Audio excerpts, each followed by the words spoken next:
Mga kalinga, panibagong video, panibagong vlog.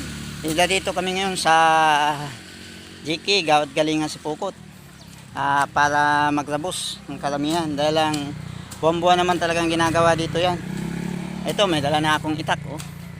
At para magano sa pagtabas dahil madumi na. Dumi na yan, puro masitas yun. Ito, dilinisan namin yung daanan. Yan, kalsada yan, oh. Dahil kailangan palaging malinis, nakaya kung madumi yung dadaanan. Yan, oh. Kaya pupunta tayo maglabos. Yan, dito ano naman talaga ng mga Gawad Kalinga, obligado. Oh, yan ang ama ng tahanan ng JK, oh, matanda na yan. Yung magtanda na yan dito, yung mga una pa. Yan, oh, magaling pa. Pila na edad mo yan to? 63 na, pero akala mo 64 lang, unyan April. Akala mo ano pa lang, 34. Active yan dito pag tumirabos. Yun, padami ng padami. Lahat naman talaga obligasyon niya na maglinis dito sa mga bahay Kalinga. At yan na, ang aming kumpare, kumuha ng grass cutter para mas mabilis daw, madilis maano yung damo. Diskarte niya. Kaya kanya-kanya dito diskarte. Hindi lang talaga nagkakaisa talaga. Sana ganun din sa mga Gawad Kalinga site. Ganun din sana ang ginagawa. Kami talaga, bayanihan talaga kami kada buwan. Sa bilang ng kalsada, oh. Galing Dabusaw. Yan dapat Yung galing sentro. Yan Kaya maganda. Makapal na talaga ang damo, oh. Kailangan talagang tabasinan. Gugon pa naman ito, matagal man tayo.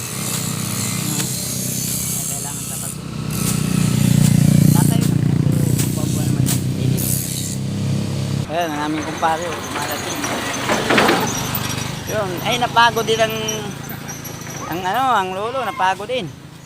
Nagpahinga din. Napagod. Wala pa kasing snack.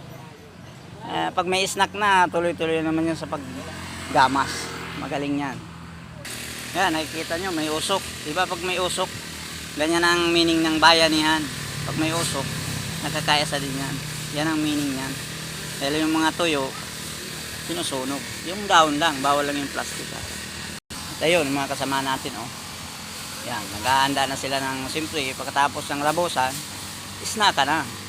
Kung meron isnakan. So kung wala, kanya-kanya muna. Kaya, pidros cutter na ni paring, mas mabilis daw. Mabilis, para mabilis patay yung Yun, patapos na rin. Natapos. Update ko lang. Kumusta na kaya ngayon ang mga Gawad Kalinga site? Sana, huwag niyong pabayaan ang mga bahay na binigay sa atin. Kung sino man yung mga gumawa ng paraan para magkaroon tayo ng bahay. Huwag natin silang kalimutan. Yun lang, ang payo ko lang sa ating mga GK site, kapitbayan. Yan ang ating ngayon. Kailangan pagandahin natin ang bahay na pinagay sa atin, alagaan natin, at tamang sunurin sa kung ano man dapat gawin sa mga site. At yun, patapos na nga tayo. Siguro sunod na buwan na naman dahil monthly naman kaming naglalabos pag nagkapatawag ang aming presidente.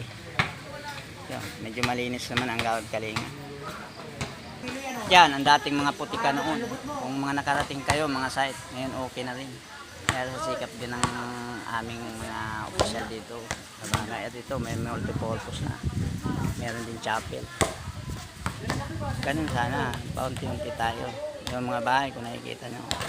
Yung iba, pinaganda. Yung iba, pinabayaan. Yung iba, wala ng tao. Umalis ng walang paalam. Sana huwag nating gayahin sa mga site. Huwag nating kalimutan, tatak GK tayo. Yung problema dito, mahirap umakyat pag may nahina ang motor mo. Hindi talaga makakaakyat yan. Kailangan kalsado, medyo mataas kasi kalsada. Yan o, yan o. Kailangan magaling ang motor. Tapos mas lalong gaganda ito dahil meron ng yung katabing lupa ginawa ng subdivision at tiglituliuti na lahat yan, bibintang mura para dumami yung bahay dito. Kaya pagdating ng panahon i-improve talaga. Kaya kailangan palaging malinis. Lalo na may mga katabi ng mga hindi taga dito sa site. Kailangan pag-ayusin natin. Yung malawak yan. May 5 hectares ata yan ang ginawang luti-luti. Yun, malapit sa kalsada. Yun. Hanggang dito lang muna ang ating update sa ating video. Huwag natin tandaan. Huwag kalimutan ang GT site na ating binigay sa atin. Kailangan alagaan natin. Salamat sa panonood. Thank you for watching.